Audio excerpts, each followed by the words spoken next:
पहले समय में किसी नगर में एक धनी व्यापारी रहता था। दूर दूर तक उसका व्यापार फैला हुआ था।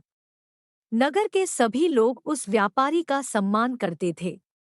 इतना सब कुछ से संपन्न होने के बाद भी वह व्यापारी बहुत दुखी था, क्योंकि उसका कोई पुत्र नहीं था, जिस कारण अपने मृत्यु के पश्चात व्यापार के उत्तराधिकारी की चिंता उसे हमेशा सताती रहती थी। पुत्र प्राप्ति की इच्छा से व्यापारी प्रत्येक सोमवार भगवान शिव की व्रत पूजा किया करता था और शाम के समय शिव मंदिर में जाकर शिवजी के सामने घी का दीपक जलाया करता था। उसकी भक्ति देखकर मां पार्वती प्रसन्न हो गई और भगवान शिव से उस व्यापारी की मनोकामना पूर्ण करने का निवेदन किया। भगवान शिव बोले, इस संसार में सबको उसके कर्म के अनुसार फल की प्राप्ति होती है। जो प्राणी जैसा कर्म करते हैं उन्हें वैसा ही फल प्राप्त होता है। शिवजी द्वारा समझाने के बावजूद मां पार्वती नहीं मानी और उस व्यापारी की मनोकामना पूर्ति हेतु वे शिवजी से बार बार अनुरोध करती रही। अंततः माता के आग्रह को देखकर भगवान भोलेनाथ को उस व्यापारी को पुत्र प्राप्ति का वरदान देना पड़ा। वरदान देने के पश्चात भोलेनाथ मां पार्वती से बोले, आपके आग्रह पर मैंने पुत्र प्राप्ति का वरदान तो दे दिया, परंतु इसका यह पुत्र 16 वर्ष से अधिक समय तक जीवित नहीं रहेगा। उसी रात भगवान शिव उस व्यापारी के स्वप्न में आए और उसे पुत्र प्राप्ति का वरदान दिया और उसके पुत्र के 16 वर्ष तक जीवित रहने की भी बात बताई। भगवान के वरदान से व्यापारी को खुशी तो हुई, लेकिन पुत्र की अल्पायु की चिंता ने उस खुशी को नष्ट कर दिया। व्यापारी पहले की तरह सोमवार के दिन भगवान शिव का विधिवत व्रत करता रहा। कुछ महीनों के बाद उसके घर अति सुंदर बालक जन्म लिया। घर में खुशियां भर गई। बहुत धूमधाम से पुत्र जन्म का समारोह मनाया गया, परंतु व्यापारी को पुत्र जन्म की अधिक खुशी नहीं हुई, क्योंकि उसे पुत्र की अल्प आयु के रहस्य का पता था। जब पुत्र 12 वर्ष का हुआ तो व्यापारी ने उसे उसके मामा के साथ पढ़ने के लिए वाराणसी भेज दिया। लड़का अपने मामा के साथ शिक्षा प्राप्ति हेतु चल दिया। रास्ते में जहां भी मामा भांजा विश्राम हेतु रुकते, वहीं यज्ञ करते और ब्राह्मणों को भोजन कराते। लंबी यात्रा के बाद मामा और भांजा एक नगर में पहुंचे। उस दिन नगर के राजा की कन्या का विवाह था, जिस कारण पूरे नगर को सजाया गया था।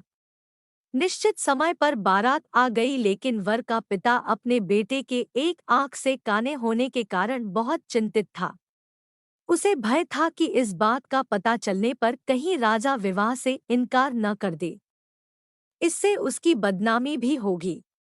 जब वर के पिता ने व्यापारी के पुत्र को देखा तो उसके मस्तिष्क में एक विचार आया। उसने सोचा, क्यों न इस लड़के को दूल्हा बनाकर राजकुमारी से विवाह करा दूं। विवाह के बाद इसको धन देकर विदा कर दूंगा और राजकुमारी को अपने नगर ले जाऊंगा। वर के पिता ने लड़के के मामा से इस संबंध में बात की। मामा ने धन मिलने के लालच में वर के पिता की बात स्वीकार कर ली। लड़के को दूल्हे का वस्त्र पहनाकर राजकुमारी से विवाह कर दिया गया। राजा ने बहुत सारा धन देकर राजकुमारी को विदा किया। शादी के बाद लड़का जब राजकुमारी से साथ लौट रहा था तो वह सच नहीं छिपा सका और उसने राजकुमारी के ओढ़नी पर लिख दिया, राजकुमारी, तुम्हारा विवाह मेरे साथ हुआ था। मैं तो वाराणसी पढ़ने के लिए जा रहा हूँ और अब तुम्हें जिस नवयुवक की पत्नी बनना पड़ेगा वह काना है।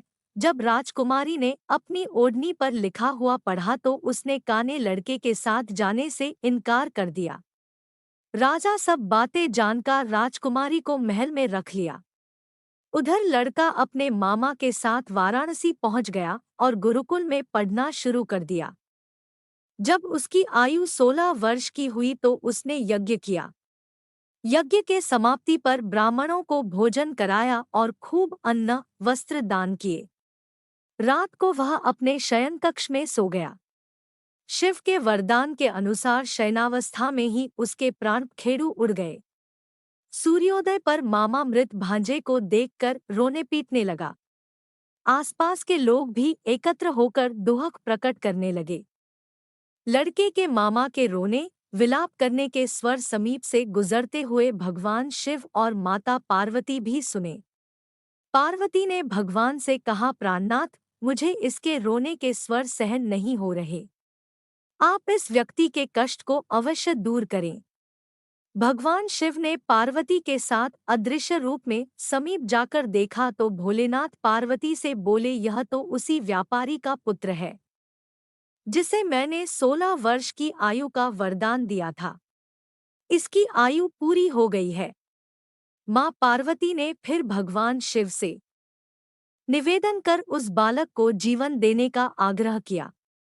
माता पार्वती के आग्रह पर भगवान शिव ने उस लड़के को जीवित होने का वरदान दिया और कुछ ही पल में वह जीवित होकर उठ बैठा।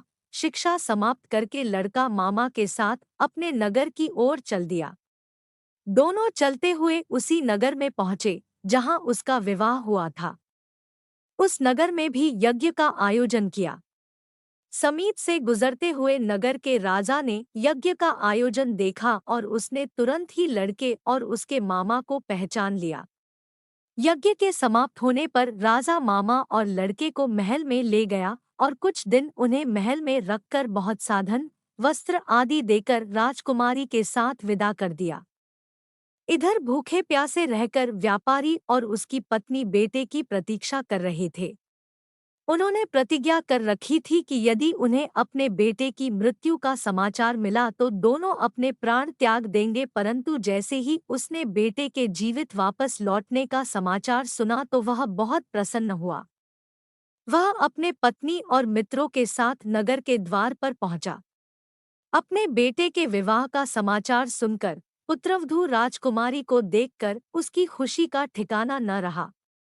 उसी रात भगवान शिव ने व्यापारी के स्वप्न में आकर कहा, हे श्रेष्ठी, मैंने तेरे सोमवार के व्रत करने और व्रत कथा सुनने से प्रसन्न होकर तेरे पुत्र को लंबी आयु प्रदान की है। पुत्र की लंबी आयु जानकर व्यापारी बहुत प्रसन्न हुआ। दोस्तों, आपको इस छोटी सी कहानी से कुछ सीख मिली हो तो आप अपने दोस्तों को इस कहानी को भेज सकते हैं। साथ ही आप हमारे चैनल को सब्सक्राइब कर सकते हैं। हाँ, आप लाइक करें, साथ ही बेल आइकन दबाना ना भूलें। कहानी पूरा सुनने के लिए आपको बहुत बहुत धन्यवाद।